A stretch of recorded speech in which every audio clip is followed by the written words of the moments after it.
Just a heads up, this story includes a suicide attempt and a short discussion from about minute 36 to minute 37, although those numbers might be different depending on what platform you're listening on. So please listen with care and take care of you. Do you ever start talking to someone about your complicated medical history, your frustrating experience with doctors, your painful symptoms, and they agree with you and then tell you their medical history, their surgeries, their symptoms, and then you go, you know what? I don't have it that bad, actually.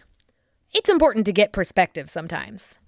So today, I'm talking to someone that I have known for most of my life, someone I grew up with, who, and this will shock no one, I didn't know for a long time was also dealing with endometriosis and excruciating period pain. Her symptom list and her rap sheet of diagnoses is so long that she goes by the TikTok handle Comorbidity Queen. So how many comorbidities does it take to attain royalty status? How does she prioritize her treatment? And how does she keep perspective and keep having fun even when dealing with horrible symptoms and overwhelming medical costs? What's happening to your body, we don't know, because we've never really studied the female body. Say it's all in my head, but the research is quite spotty. No, we've never really studied the female body. I go to the doctor to get dismissed. Try losing weight, you're just anxious. That's fine, that's cool, I'm not pissed. Just wait 10 years for a diagnosis. Psychosomatic, you're so dramatic. Hysterical, emotional, hormonal, erratic. Heart disease, chronic fatigue, depression and anxiety. Do you have pain? No, you don't, because we've never really studied the female body. Welcome back to CRAMPED, the podcast where I try to find answers to my and other people's questions about their period pain. I'm your host, Kate Helen Downey. I really hate talking about how important it is to share people's stories about their period pain, because the idea of the importance of storytelling has become just as much of a millennial trope as avocado toast or skinny jeans. Trust me, I worked at a museum tour guiding startup in the 2010s that made a lot of its money by convincing companies that we could do a, yogurt-themed storytelling tour of the art of the Metropolitan Museum. And that would somehow make their employees better at selling yogurt? So talking about the importance of storytelling kind of gives me flashbacks, and I avoid that phrase. And yet, telling the story of my own period pain and searching for answers with all of you has changed my life in pretty much every way. Telling my story brought me more information, connection to other crampers, and access to specialists that I never would have gotten otherwise. And I get really excited when I get the chance to share other people's period pain stories here, because I learn so much from their stories. Every time someone is willing to speak their debilitating symptoms that they hid from other people into a microphone, I know that hundreds of people listening feel that gut-level recognition of pieces of their own experience. Every time someone lays out how they got their diagnosis or the treatment they needed, it gives some of you listening a potential path to get out of your own diagnosis limbo. And if you want to hear more stories like this, if you want to keep this podcast going, go to patreon.com/cramped and sign up for a paid membership. Nobody else pays me to make this podcast. It's just you guys. There's no yogurt company paying me to teach them storytelling. So if you've gotten anything useful from this podcast, if hearing someone's story has made you go, oh, I could try that, or even just made you feel less alone in dealing with your pain, head to patreon.com/cramped and make it possible for me to keep making these episodes. And just a quick reminder, I am not a doctor. This is not medical advice. I am just a research nerd with a uterus and a microphone sharing what I've found. And today, what I have found is the story of the Comorbidity Queen. Let's just let her introduce herself. I am Melissa McHugh. You know me as Missy. You've known me since I was, probably 11. You are essentially my second sister, and I interviewed Maeve on season 1 about her period pain. It only makes sense that I've got you on in season 1.5. You're basically my sister number 1.5. Yes. Yeah, it's perfect. Okay, so even though we grew up, like, you were at my house all the time, we would see each other all the time, we never talked about period pain at that point. And I think I went to college when you were like 13 or 14. When did you get your period? God, terrible story. I was 13. So you were probably just starting to deal with that as I was heading to Boston. Totally. And it was interesting listening to the podcast where Maeve and you guys connecting on not really having those conversations. I don't remember having those conversations either with Maeve, with your mom, with anyone. Right. I was suffering. Yeah. What about your mom? Does your mom get really bad period pain and was just like, yeah, that's how it goes? Yeah, so she had endometriosis. Okay. And she had an excision surgery at some point, which was, it seemed like a little bit before its time. She just had this doctor that she was getting a hernia repair and happened to go in, find all the endometriosis, and then remove it. So it was always this thing of this is what you have to deal with. This is what it is. So when you got your period and it was rough, she was kind of like, well, you have what I have. Yeah. Totally. I do remember going to the doctor. They put me on birth control. I was 14. And that was for the pain. And obviously it didn't help. Yeah. So, okay, you got your period and it was really painful. Then what happened? Pretty immediately, we were like, this isn't normal. My symptoms have evolved a little bit over time, but it's been pretty much the same of day one, like a little bit before day one and into day one is absolutely excruciating. When I was younger, I did a lot of almost passing out and puking and not being able to get up off the floor and just really terrible that entire first day. When you say excruciating, we talk all the time on this podcast about we just have the word cramping, and that's not really helpful when it's such a huge range of experiences. So, like, what you're feeling, is it like in your lower belly? Is it like a twisting? If you can give some words to the pain. Sure. Think about your belly button on the right side of it. So it's not even where my uterus is. It's not really where I have my pain. I have a lot of really terrible abdominal pain that's associated with this. There's this one section of my abdomen and it literally feels like there is somebody in there just like twisting it as hard as they possibly can and just essentially feels like there's a lack of blood flow to that area. There's other sections of my abdomen. I do have like normal cramps generally around where my ovaries, I imagine, are. But one of the biggest symptoms for me is that I have really terrible sciatica. What it feels like to me is that there's endometrial tissue that's wrapped around a piece of my groin. So I have really bad shooting groin pains, and then it extends backward on my right side and it shoots down my right leg.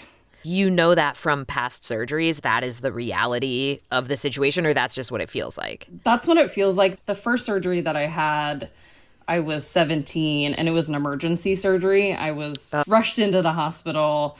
I was in excruciating pain. Just the word, this was like, this isn't normal. Okay. I'm dealing with this for however many years and whatever was happening. I woke up at 2:30 in the middle of the night and ended up driving myself.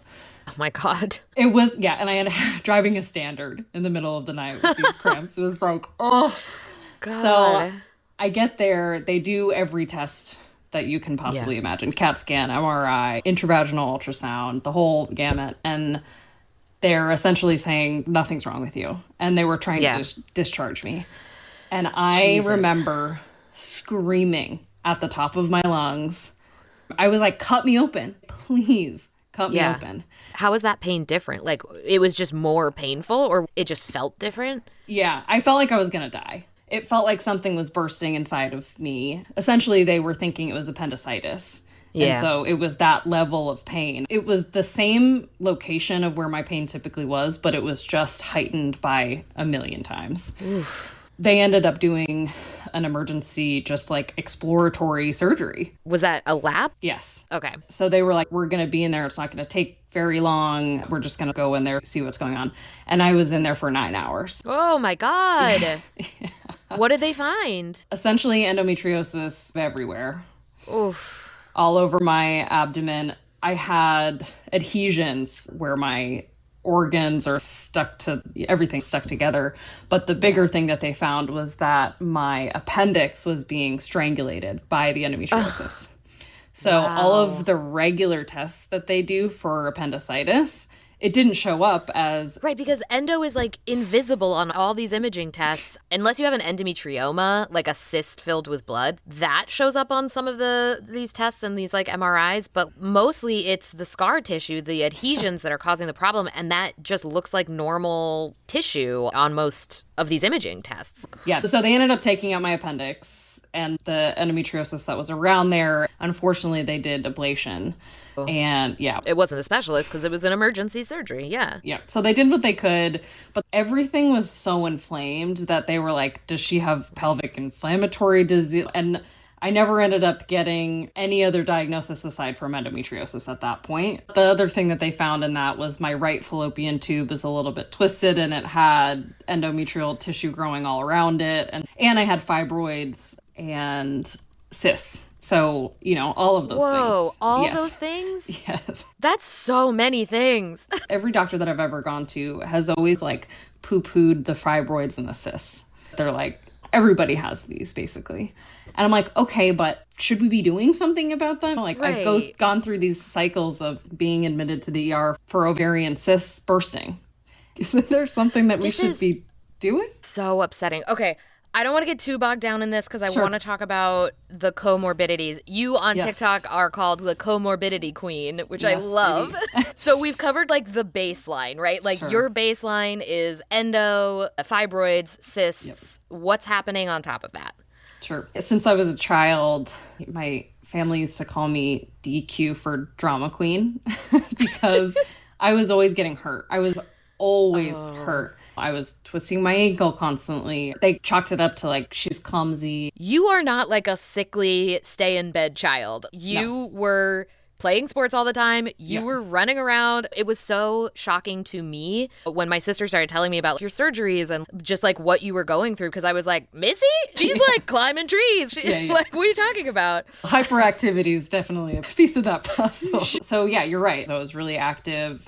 Loved soccer, but I was constantly getting hurt and nobody took me seriously. I had multiple sort of dislocations and broken bones. By the time that I was 16, I had sprained my ankle so many times. I had dislocated my hip. I dislocated my shoulder. I broke both of my arms, my collarbone. I dislocated my shoulder mopping. Like mopping? You're like scrubbing the floor really hard and it slipped out. And so that was the time where I was like, this isn't right. Yeah. Oh, the other piece of this is I had terrible back pain since I was a child. They found out when I was probably 10 that I have an extra piece of bone in my back that connects my L5 to S1. Yeah, weird.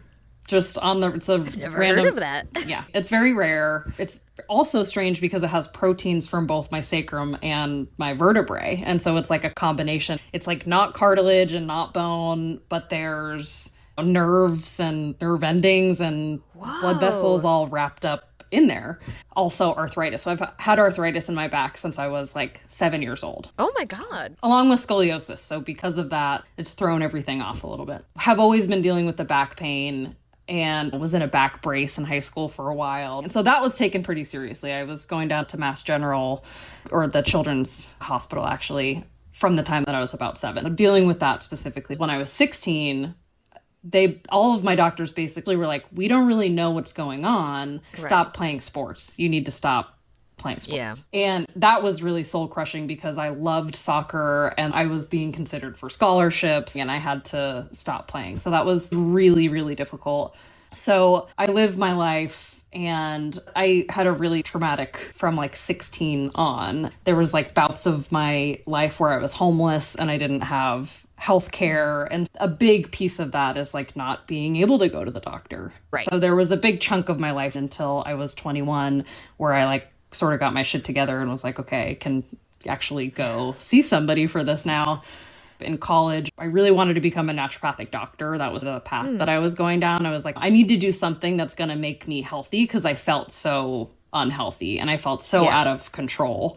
And so I got into the holistic health world and after college studied homeopathy, worked under a naturopathic doctor, was dealing with herbs and all of this stuff. And so through that was connected with this Oriental medicine master physical therapist. And He did a lot of manual manipulation, specifically like to my first rib. And at one point, after about a year of seeing him, he was like, I think you have this thing called Ehlers-Danlos syndrome. And I had never heard of it before. And this was a while ago. Not that it's so well known now, but being in the corner of TikTok and Instagram that I'm on, I see a lot about it. Yeah. Sure. Same. When I'm explaining it to people, see it in their face. They're like, oh, yeah, I know, I either have heard of it or I know somebody. And that was not the case back 17 years ago. Yeah. So he was like, I think you have this and I think you should go see this osteopath. And so I go see this guy and he does all of the sort of tests for the hypermobility Ehlers-Danlos. And he was like, you 100% have it. There's no doubt in my mind. I was just like, all right, I have to be in physical therapy and I have to be dealing with the way that I move about the world in a different way. Right. So hypermobile Ehlers-Danlos affects like joints and like connective tissue, right? Connective tissue, yep. And so that kind of explained why you were having all these sprains and like your shoulder was coming out. And at that point, my entire body was hurting all the time. Like every single joint in my body, I would have these flare-ups. It would get bad and then it would get worse. It was really rough for a while. And one piece of the story that I'm leaving out is that during the time frame when I was like 16, 17, dealing with some of this pain that was rapidly getting worse, as a child, they prescribed me oxys. Oh, Jesus. Yeah, if you can believe that. But they just were like, we don't know what to do with you. And you're clearly in so much pain. At least they even gave you something for the pain. Like, now we know how dangerous those are, but it's so common to not even get the pain taken seriously enough to get painkillers when you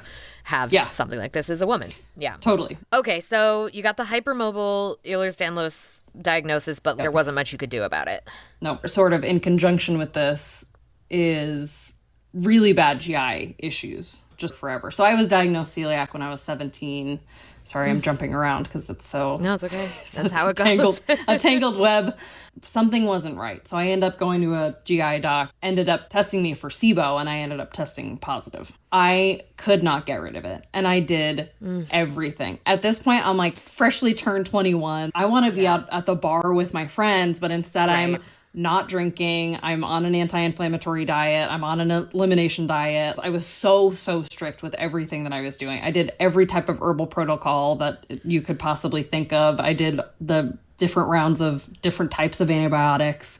And my period pain, again, still continued. So I go to this OBGYN, explain some of the GI issues, and she did end up saying, maybe we should just go in. Like the last time that you had surgery, you had adhesions everywhere. Maybe the reason why we can't treat you for the SIBO is because you have an adhesion that's creating a blockage within your intestine. And that blockage is creating this buildup of this bacteria in your gut that we just can't treat. And so that was the deciding factor for me doing the second surgery. I get that done. But they were like, there was no blockage of your intestine. So I was like, God, please. I would have done anything for them to say, yes, this is the issue. And yeah, we found it and we fixed it. Yeah. So after that, I went through a rebellious phase of being like, screw it. Like, I can't live my life like this anymore. If I've tried everything and I spent 2 years of my life trying to fix this and heal, and I was suffering so much that I was like, at least I want to enjoy the food and I want to drink with my friends. Right. It's like, if I'm going to be suffering, even if I'm doing everything right, why don't I just do everything that I want to do and also be suffering? Yeah. It feels so impossible. You have to be able to be a person. I totally understand that. And I mean, there's so much grief that goes along with this of just like, oh, I can't have a normal life. Fuck that. The denial and the exhaustion. It's exhausting. You just can't fight that fight 100% of the time. You can't do it. Yeah. Never mind the medical bills. I remember at one point my debt was over $65,000. And I feel very proud that I've paid that off. But that bogs you down. You're like, okay, I could have bought a house with the amount of money that I've spent on my healthcare. And I still don't have any answers. And it's infuriating. We're going to take a quick break for ads, and we'll be right back. Because we never really studied the female body. Okay, so you've got these diagnoses. There doesn't seem to be anything you can do about them. You live your life for a while. Then what happens? Yeah. And that last surgery, by the way, it was so unhelpful. And if anything, I think my pain became much worse after that, specifically in that one spot where my appendix used to be. So yeah, things definitely got worse after that surgery. And since then, I've always been like, I don't ever want to have another one of these surgeries ever again. Fast forward, I continue dealing with a lot of the body pain. I end up getting diagnosed with Lyme, and the exhaustion of that is, I don't even know, there's no words to describe it. Like it was, there was a point where I could not keep my eyes open at work when I'm like having a conversation with somebody. Wow. Yeah. So to add that to the mix, it was just like, felt like everything was impossible. There was a time, I think a 4-5 year period of my life, I had like done the antibiotics for the Lyme, and they sort of were like, yep, that's it. There's nothing else really that we can do. So 2 years ago at this point, I'm still dealing with the same stuff, don't really have any answers, but I get into another one of these cycles where I'm like, I can't keep my eyes open. It gets really difficult for me to work. I was working in an office at that point, and that felt like getting out of bed and putting my clothes on and getting out the door felt impossible. And so I went to my PCP and I was like, these are my symptoms. And he was like, it's probably just your Lyme, and brushed it off. And I was like, no, like I want labs. Like I want my labs done. I feel like something's wrong. And so we get my labs done, and my platelets were really high. They called me and they're like, we don't really know what this is. So they end up sending me to a hematologist. We've entered a new chapter. We've entered the blood chapter. Blood chapter, yeah. So I start going to a hematologist, and it's scary. I'm like going to a cancer doctor. Going to that appointment, I was absolutely terrified. They do all the testing, and he's like, you are so incredibly anemic to the point where I don't even know how you're like physically standing up. They called me on the phone. They were like, you need to come in like today or tomorrow to get an iron infusion. $2,000 later, get this iron infusion. But I did feel better pretty quickly. So at the same time, I am getting to the point where I'm like, I cannot handle my period pain anymore. I started to have these other symptoms. My legs started feeling really strange, like the backs of my legs and my feet weren't getting any blood to them. And I've always had poor circulation, but it started around the same time that the blood stuff started. My period pain was getting so excruciating that I was like, I can't do this anymore. And so I went back to an OBGYN, and they redid some of the testing, and they did some ultrasounds and saw that I have pelvic congestive syndrome. So I was diagnosed with this around the same time. Can you say what that is? Yeah. So the way that they described it to me is essentially the veins that are in my abdomen are varicose. And so you've seen the runners that have the big thick veins in their legs. It's that, but inside my abdomen. They're like too big? They've like expanded? Exactly. Okay. Yep. And so blood doesn't circulate properly through those. Exactly. It like pools in those big old veins. Yeah. And a huge symptom of mine is bloating. There's times where I just look like I am 9 months pregnant. My whole abdomen wasn't right. And essentially at this point, they're like, all right, well, you have pelvic congestive syndrome. We need to get you to an interventional radiologist. And so I set up that appointment, and they do what's called an MRA. So it's an MRI, but they see the way that your blood is flowing in your abdomen. Is that like they inject like a dye and they take pictures of how it travels through? Okay. Yep, exactly. It's very strange. I've had a million MRIs, but you're in the MRI machine and you have to stop breathing and then breathe and then stop breathing and then breathe, and just you go through this cycle of you're already like panicked basically, and you're in a tube and then they tell you to stop breathing for a minute at a time. I was like, I'm gonna pass out in here. It was horrible. Basically what they were looking for was any level of compression. So if you have pelvic congestive syndrome, you have these enlarged veins. If something like balloons like that and there's not a lot of space, then, you're at risk for compression. I get the results back and they find that I have what's called May-Thurner syndrome. That is a compression of my left iliac vein. Okay. At this point, we're like, okay, this explains the weird leg pain and discomfort that I've been having. the bloating and the intense pain and cramping. And so one thing that I learned from your podcast is like the lack of oxygen piece. If your blood isn't getting oxygenated. Yeah. And so I really think that a lot of my pain has come from that because my blood's not flowing. There's no oxygen that's getting passed to different parts of my body. And so I was like, okay, this actually makes sense. Yeah. But the unfortunate thing was this doctor essentially said, because of your Ehlers-Danlos syndrome, you're at a really high risk for rupture. The treatment for this is a stent, is to put an iliac stent in. Okay. That's like a little plastic tube that keeps the vessel open. Yes, exactly. Okay. I don't think it's plastic. It's like a metal. It looks like a Chinese finger trap. Yeah. So strange to me. That's wild. Yeah. So that's the treatment. And he essentially is saying, because of your history of Ehlers-Danlos syndrome, we just don't feel comfortable doing this. We're in the land of maybe I have the vascular type of Ehlers-Danlos syndrome. What does that mean exactly? The thing about Ehlers-Danlos syndrome is it's a connective tissue disorder. And what people don't understand is that basically your whole body is connective tissue. Your blood is connective tissue. Yeah. Really? Yes.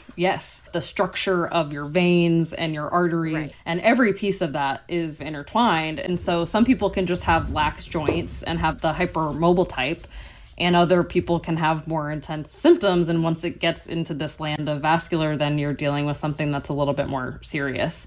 Oh, so vascular it's like an escalation from hypermobile.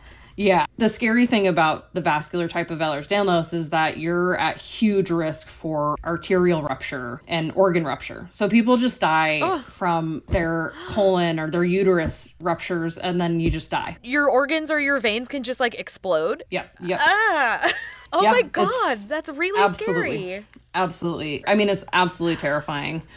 At this point, they're saying you probably have the vascular type of Ehlers-Danlos syndrome, so we're going to treat you like you do. I end up, through an Ehlers-Danlos support group page, getting connected to a vascular surgeon at Mass General who has experience placing stents for people with the vascular type of Ehlers-Danlos. It took me 8 months to get in.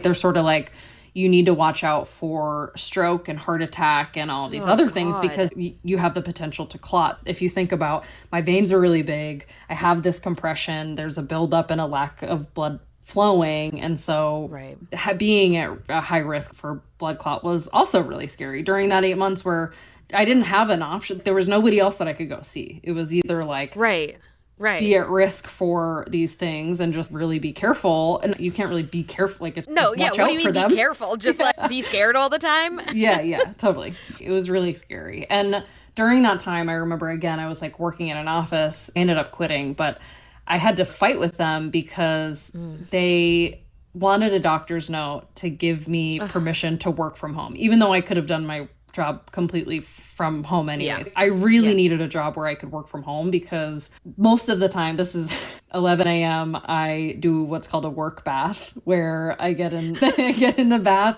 and I have my laptop set up and I answer my emails and do all the things that I can do. I love this as a concept. It's great.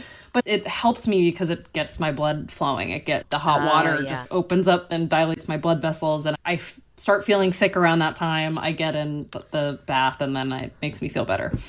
Then I'll work for a couple hours and then I'll get into bed and work laying down. Yeah. So that's been really important for me to be able to do and advocate for myself working from home during this time. 8 months passes and I end up going in to get the surgery. I do some preliminary testing before, so I get another MRA right before the surgery so they can make sure that everything is looking the same. Right. And my doctor comes in and he says, we found another compression near your kidney. It's called nutcracker syndrome. And so I'm just telling you this now because I want to set up your expectation that potentially this could not work in terms of treating your pain. Meaning like we could put the stent in and you'll still be in pain because you have this other compression. Yeah, exactly. Oh, they can't just put another stent in? I know. For nutcracker syndrome, it's a more involved surgery because of the location of this vein. Because it's wrapped around your kidney, you need multiple different surgeons to be operating at once. And so there's like a radiologist and then a specific surgeon. So that was really disheartening to go into the surgery being like having this hope of, okay, maybe I'm going to start feeling better. Right. And then being like, actually, no, you're not. So that was a bummer. And then the surgery itself was a nightmare. I'm just going to pop in here and sum up this surgical nightmare because we really got into the weeds on the details. Whatever cocktail of drugs that they administered to knock her out and take her pain away just didn't work. She was awake, and they had to place the stent anyway. She was in incredible pain, and even though the stent was placed in a vein in the middle of her abdomen, when they placed it and they opened it up, something happened in the nerves in her back. She was in excruciating pain and unable to move her legs for over 2 weeks. The surgeon said that it was probably an inflammatory response and there was nothing that they could do. It gradually got better, but it was incredibly painful and traumatic. And worst of all, it hasn't improved her period pain or her abdominal symptoms. Add to all of that despite regular iron infusions, her baseline iron levels were still too low. So many mysteries. There's something going on with the nerves in your back. You've got 2 compressions, one of which is still not dealt with, and you're anemic as fuck. You put all those together, like, what do you get? Yeah, good question. And that's what I'm still trying to figure out. So at this point, present day, recently, I was really nauseous, like just not feeling great. Took a shower and I look in the mirror and I'm like, what the fuck? What is happening? Veins from my shoulder coming all the way through my chest are really deep, dark, and big. And it's like going like to my heart, basically, like to where my heart is. Oh, God. This is like on the X-Files where something evil is like moving through someone's veins. You like see veins like that. Okay, That's so scary. I know. And my left breast swelled like 3 times. Including my nipple. So I'm like, what is happening? I'm laughing, but that's terrifying. No. Oh, yeah. This is just insane. So I go out and show my husband, and he was like, what the fuck? What is happening? So who do you call for that? Who do you call when that happens to you? I don't know. So I was like, why didn't I go to the doctor? We were in Colorado. I was like, I'm not going to the ER. I don't know. So you just waited for it to go away? I reached out to my vascular surgeon, and I let them know what was going on. And so they sort of like, we'll call you back. I have a doctor friend, and I'm constantly like sending him weird pictures of my body, and so I feel really bad. So I send him a photo. He loves it. He loves it. I know. So send him a photo, and I'm like, please, do I need to go to the ER, do you think? And he's like, I can't. It's really hard for me to say, but it could be X, Y, or Z, and just watch out for these symptoms. And as long as like these symptoms don't happen, you should be okay. And I started feeling a little bit better. I end up going back to my vascular surgeon, and I'm like, what is going on? And so apparently I have what's called thoracic outlet syndrome. And a new syndrome. Great. A new syndrome. Just add it to the list. I've always had a really terrible shoulder, tons of dislocations. And I'd known that I needed surgery on my labrum and my joint capsule for like mechanical type issues. But now it's getting to the point where I'm having a difficult time using my hand. And I can't blow dry my hair with my right hand. I can't stir pots. Like I can't hold groceries. There's things that it's really starting to affect my life. And so in conjunction with this, then all of a sudden this artery thing happens and the swelling. And so she's like, yeah, you have thoracic outlet syndrome. And the treatment for this is removing my first rib. Why? Oh my God, wait, why? I know. Flashback to when I was mentioning the Oriental medicine master, that physical therapist that I started seeing. I've always had some issues with my first rib being in a place where it's not supposed to be. And so he would do physical manipulations to my first rib, which is insane. Your first rib comes up through your collarbone area, and not a lot of people know that. That's your first. I never remember like where you start counting ribs from. I thought it was like the floating rib down here, but the first rib is like up by your collarbone. That makes more sense. Okay. Yep, exactly. The compression in here, it's part of the laxity in my shoulder itself. It has collapsed in on itself, and the combination of the placement of my first rib and all of that essentially is pinching this artery and creating these issues. I kept telling her, listen, like, this is great. This is something that we can say, here's a problem, here's a solution. What I need more than that right now is for somebody to explain to me why I'm still having this really intense abdominal pain right around my period. Somebody, please, the stent didn't help. I still have this nutcracker syndrome. So I'm like, screw the arm. I could not use my arm and I'd be fine, but I cannot live in this pain anymore. A part of the other thing that I'm getting tested for is something called MALS, which is essentially another compression of, it's called median arcuate ligament syndrome. It's where the ligament from your diaphragm compresses the celiac artery. It feels like, we can identify compressions until the cows come home, but like, why are you getting so many compressions? And it seems like each of these compressions has a name, a specific name, like a syndrome, because most of the time in someone, you only get one. And so like, why are we getting so many compressions? What's behind that? True. And that's the thing that you feel like nobody is trying to figure out or helping you with. I have two questions for you. I have seen you like every summer the last few years. It's not like you are sickly in bed being an invalid. Like, you live a full life. You run multiple businesses. You just bought a house, right? You just moved. You are living a full life. You are always being social. You are always showing up. You are always having fun when I see you. And I know very well that, like, you can be collapsed in a bed dealing with extreme pain and then get yourself somewhere, show up because you want to, because you still have to live your life. I have only ever known you as a very happy, energetic, social, active person. And at the same time, you are dealing with an amount of pain and an amount of medical, not even neglect, but like, an amount of medical, like, non-helpfulness that I would be collapsed in a corner. So how do you do that? And where are you right now? Do you go through periods of depression? What is the experience like for you besides the physical, besides the medical? How are you waking up every day? Yeah, it's a good question. And it's sort of dark. Go for it.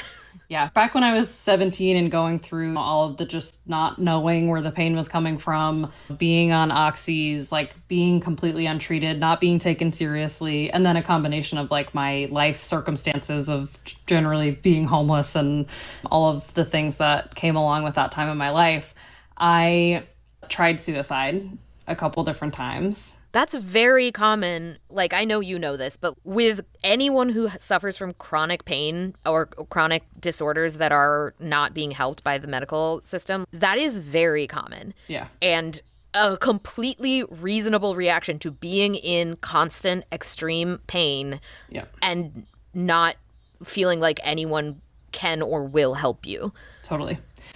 Yeah, that happened. And there was one time where I almost died. Both times I almost died, but this time I was so close to death. And when I woke up, I wasn't expecting to wake up, and I did.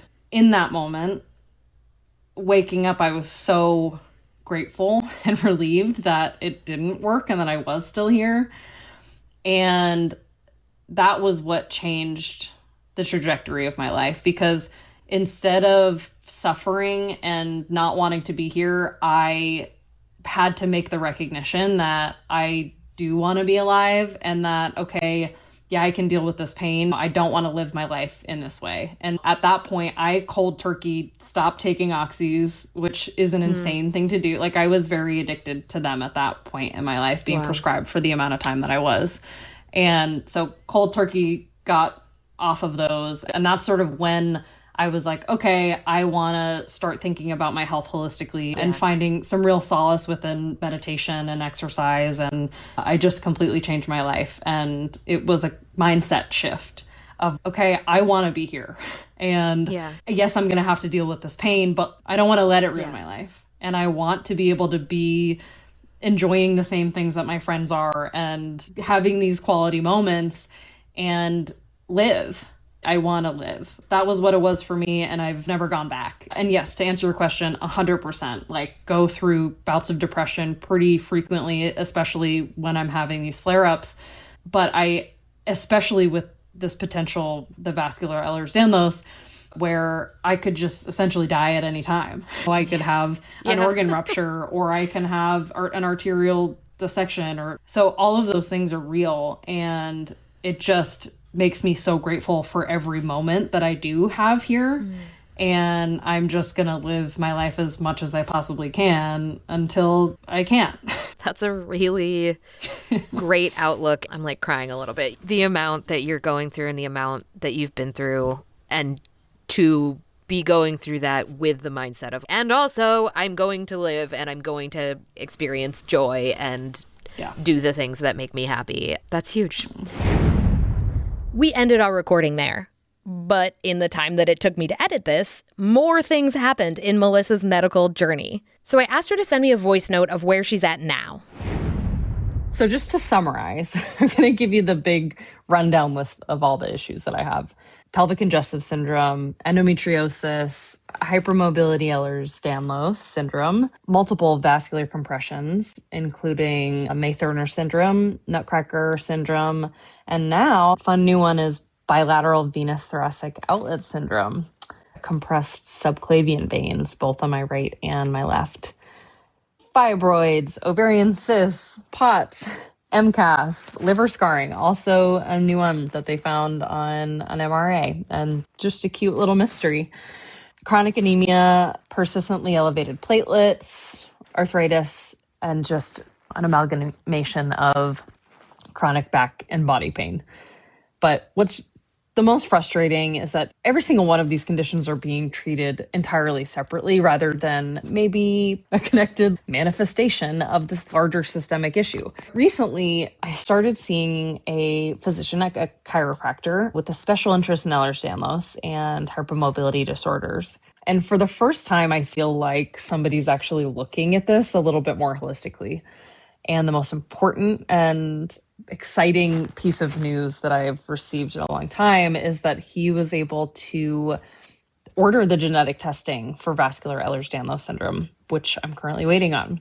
For years, there's been this assumption that I have the vascular EDS because of all of the extent of my vascular issues. I've spent, honestly, years preparing myself mentally for the idea of this like catastrophic vascular event in my future. This testing is really significant emotionally because I've really altered my life plans not knowing if my organs are going to rupture tomorrow.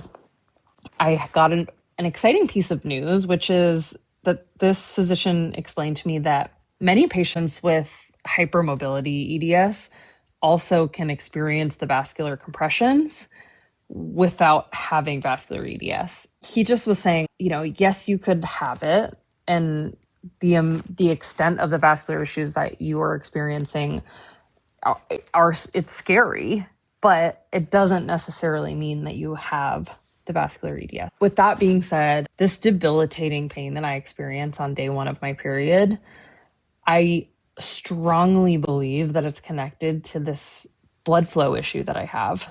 There's no blood getting around. Oxygen isn't getting delivered. During my period, I can physically feel a dramatic change in my abdomen, almost like blood is pooling and just like becoming stagnant.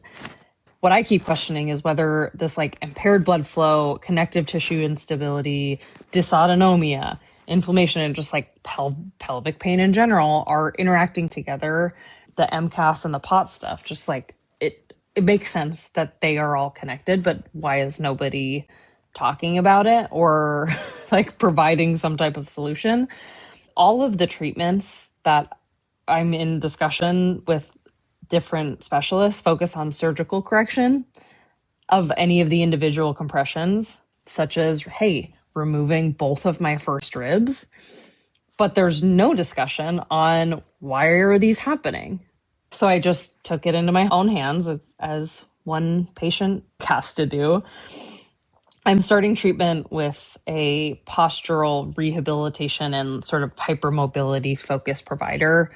And I'm trying to see whether improving my muscular support, alignment, and just spinal stability generally can improve the mechanics of my body enough to reduce some of the vascular compression. I have 6 months until the doctors want to take out my first 2 ribs and my scalene muscles and the scar tissue that's there.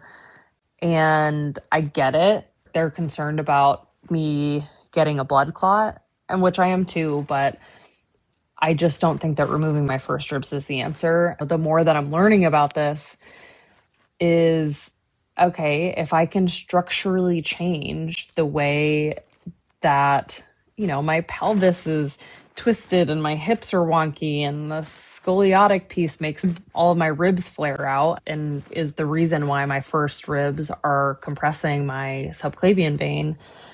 And so the work that I'm doing is a lot of breath work, and it's really focused on changing my breath pattern. I went to go see this guy, and he started sort of pushing down on my ribs as I'm breathing out.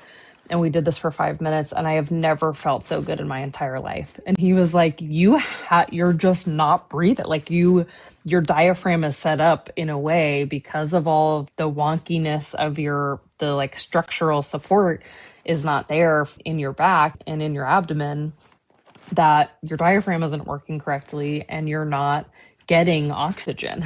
You're just not breathing out all the way. So I can breathe in fine, but I'm not able to breathe out. And so when he does this, I can feel the change in my entire body. I have more energy. It's incredible. And so the training that I'm doing is trying to adjust that whole process in my body. And I know it's going to take a really extended amount of time and focus and commitment on my end, but I am willing to do anything to avoid the surgical table.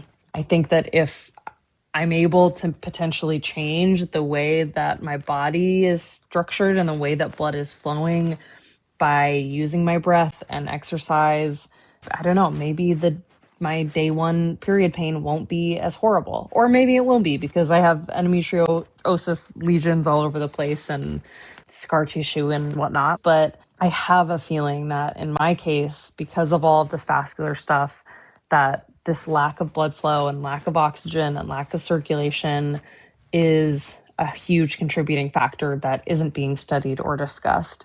I so appreciate what you're doing and giving me the opportunity to share my story. I just hope that it helps somebody else. And I hope that, maybe this could lead to me getting connected to a doctor who actually knows what the hell is going on. All right, we're going to see if the crampers can get you anything. We do a lot of different kinds of episodes, and my hope is that we can crowdsource some answers for people who are stuck. And you've been through a lot, and it feels like you're stuck, sure. And it makes total sense that what you want is someone to look at root causes and someone who can look at the whole picture and give you some answers. Yep. If you're interested in Missy's story, go follow her at Comorbidity Queen on TikTok.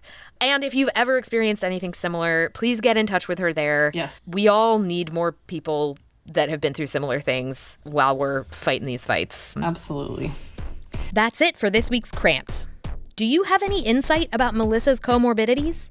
Have you dealt with similar things?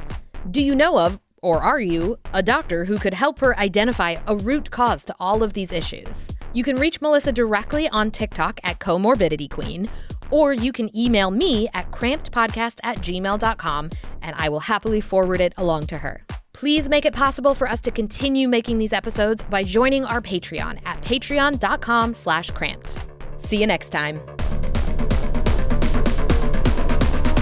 What's happening to your body? We don't know because we've never really studied the female body.